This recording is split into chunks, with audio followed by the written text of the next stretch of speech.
Hirohito, or as we say in America, Hirohito. Born in 1901, Hirohito was the heir to the Japanese Empire.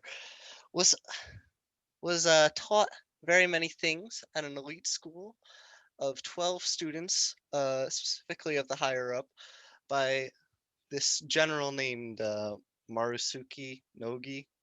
He was a esteemed general from the Russo-Japanese War that they fought in about 1905-ish.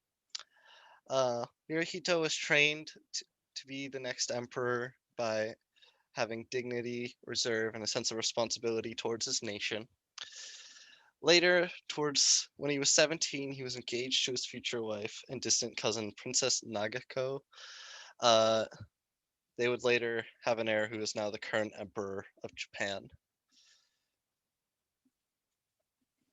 All right. In early December of 1926, Emperor Taisho, who's Hirohito's father, was diagnosed with pneumonia. He then died of a heart attack at 1:25 a.m. on December 25th on the same year in Tokyo, where he lived. So then after his death, Hirohito was crowned the new emperor. And Hirohito was the center of everything, and the people in the military were signed up to die for him because he was seen as a godlike figure. So in World War II, there were a lot of things that happened. So one, basically for the emperor, Japan went off and took in the name of the emperor, went out and took most of Eastern Asia for various sources of natural resources, mainly food. Uh, Although it is hotly debated whether or not Nanking was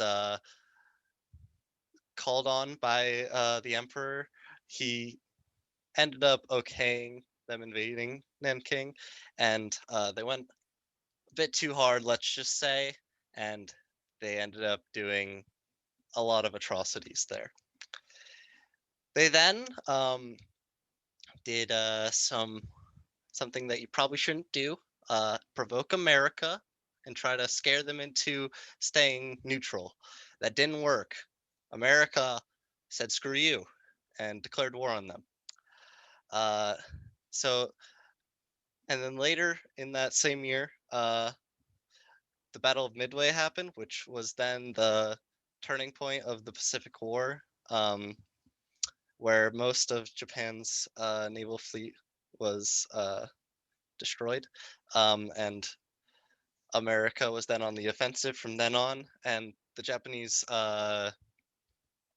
strategy from then on was make it as difficult for the Americans to take every inch of ground so they would surrender so they could keep their emperor in power because they wanted to maintain their uh, like sanctity from the rest of the world as they the emperor was everything to them and they would die for him as the suicide bombers basically showed throughout the remainder of the end of World War II.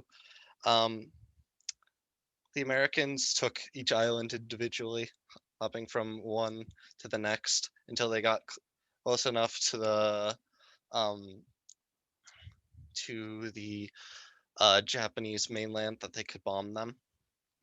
America firebombs Tokyo in the largest bombing, the largest catastrophe of bombing where the most casualties were lost. Um, the Americans then, as a sign of strength, dropped two atomic bombs on Hiroshima and Nagasaki.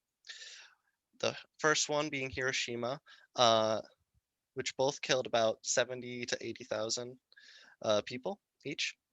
Uh, this forced the Japanese to surrender, or as they put it, they would destroy the entirety of humanity if they did not.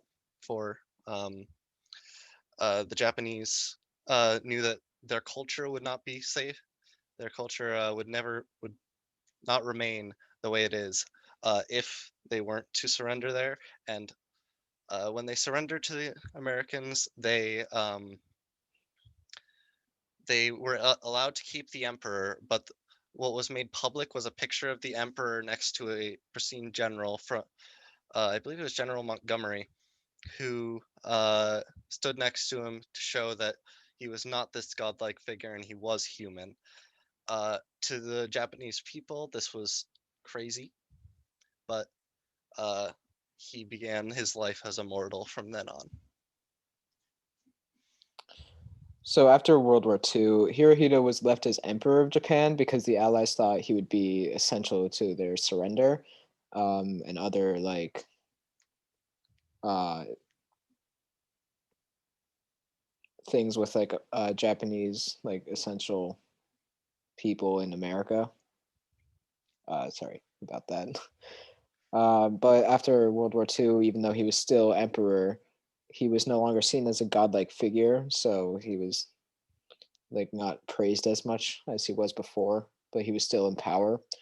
But then at age 87, he died in his sleep due to intestinal cancer on January 7th of 1989.